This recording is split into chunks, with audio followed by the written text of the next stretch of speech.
November, Colorado, along with Washington State, passed a statewide ballot measure to legalize pot, to amend the state constitution to allow for the regulation of pot to be more like alcohol and less like what it is everywhere, an illegal drug that can send you to prison if you get caught using or selling it. The Colorado measure passed by more than 10 points, and even though the state's Democratic governor did not support the measure, it did pass by a lot. And now Governor Hickenlooper has signed into law the legal framework for how Colorado wants to handle legal pot smoking in that state. So here's the basics of what they've decided. First, you have to be 21 years old. Colorado residents over age 21 will legally be allowed to possess up to an ounce of pot. If you want to sell pot, you will have to be licensed by the state. Sellers have to verify that a person they're selling to is a Colorado resident. If the person they're selling to is not a Colorado resident, you can still sell to them, but you're limited in how much you can sell. You can only sell them a quarter ounce of pot. Pot sellers have to allow the state to lab test the product that they are selling. No, you cannot sell pot brownies or other pot-infused food alongside other normal food in your restaurant. And if you do sell pot-infused food, it has to be to go and not for here for some reason. No business selling pot can be within 1,000 feet of schools or drug treatment centers or child care facilities. There's going to be a new state limit for THC in your system, the active ingredient in pot. The new state limit for that in your system for assessing whether or not you are driving while stoned. And that standard will coexist alongside the blood alcohol level that's used to assess whether you are driving while drunk. Pot will come in containers that are child resistant, and the labels have to tell you how potent that pot is. Also, this is kind of a weird one. Magazines that are about the pleasures and wonders of smoking pot, magazines like High Times or whatever, they will now have to be kept behind the counter and out of sight, the way that porn is. And that thing about the magazines is honestly kind of weird, but you know what? A lot of states have weird laws about booze, too. It's kind of the nature of the beast. In Utah, right, bartenders have to pour cocktails behind a curtain. People are weird about prohibition stuff. But of course, the big kahuna in all of this in Colorado is the tax issue. If pot is going to be legal in Colorado, then pot, like alcohol, like cigarettes, like lots of things that the state doesn't necessarily endorse you using, but recognizes that you can, marijuana as a legal product in Colorado is going to be taxed up the wazoo. The normal Colorado state sales tax is 2.9%. But the plan in Colorado now is that the sales of pot in the state are not going to be taxed at 2.9%. They're going to be taxed at a 10% sales tax. And on top of that 10% sales tax, they're also going to add, or they want to add at least, a 15% excise tax on top of the sales tax. And on top of that, local cities and towns can then decide if they want to add their own taxes on as well. So it's going to raise a lot of money. The first $40 million in revenue raised on pot in Colorado is slated to pay for school construction. That was in the ballot measure that everybody voted for in November. Beyond that, the revenue is also slated to pay for enforcing these new pot regulations and for new educational efforts to let kids know that smoking pot makes you boring. Presumably, the educational effort from the state will be a little more broad than that, but maybe that is where they will start. The idea of regulating and taxing marijuana the way we do for alcohol has been a hypothetical discussion for so long now that it's almost hard to believe that it is coming true. But it is coming true in Colorado, with one major caveat.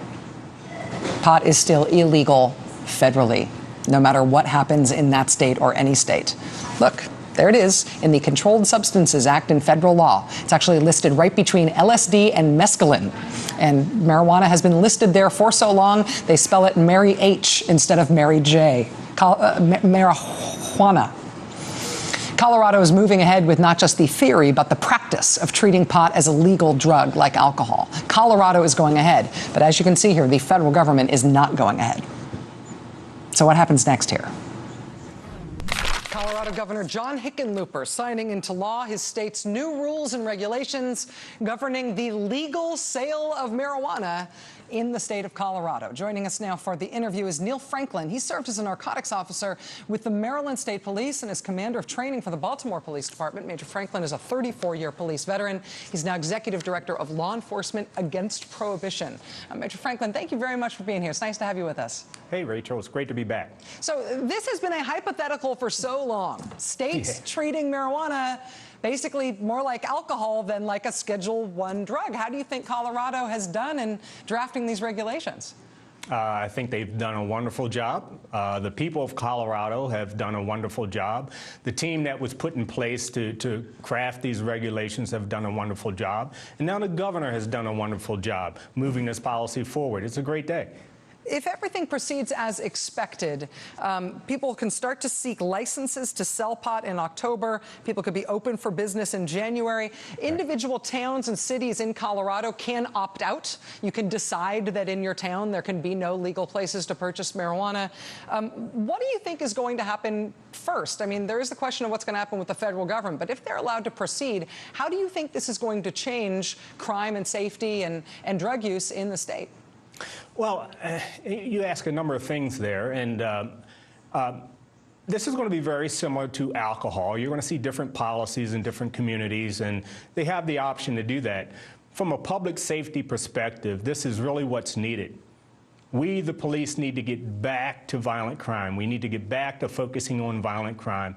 It's a great day that we're not out there chasing marijuana users in Colorado and the state of Washington. Thousands of fewer arrests and more focus on those people who are committing the robberies, the rapes, the murders, the burglaries, and that's where we should be. This is a great opportunity for the police to get back in touch with the community.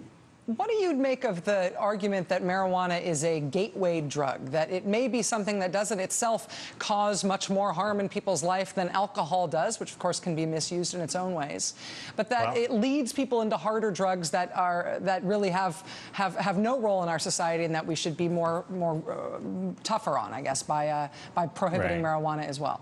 There are no valid studies that indicate such. As a matter of fact, it's the environment that is the gateway into the things that cause us problems in society. So it's the environment of the drug dealer on the corner. Now, with these policies of legalization for marijuana, that environment will go away for those who choose to use marijuana. In terms of the federal government here, obviously in your role as an advocate, not just as a police veteran, you've been advocating on these issues for a long time. What do you think the federal government is going to do in terms of whether or not Colorado is going to be allowed to go ahead with this experiment? Personally, I think they'll be allowed to go forward. I think this is a wonderful opportunity for the Obama administration, Department of Justice. It's an opportunity for them to do what they said they're going to do. They want more of a health-centered focus on our drug policies in this country. So this is a great opportunity. They've said we can't arrest our way out of this problem. And if you're not going to arrest your way out of this problem, there's only one way to go, and that's legalization. So it's an excellent opportunity for them. We have, Colorado and Washington State, 2 states for experimentation to see how it's going to go. And if they follow the alcohol models that we have across the country, it's going to be a great success. Not that alcohol is, but it's better than prohibition. Neil Franklin, Executive Director of Law Enforcement Against Prohibition, 34-year police veteran, former narcotics police officer. Thank you very much for your time tonight, sir. It's great to have you here. Thanks, Rachel. All right, we'll be right back. Stay with us.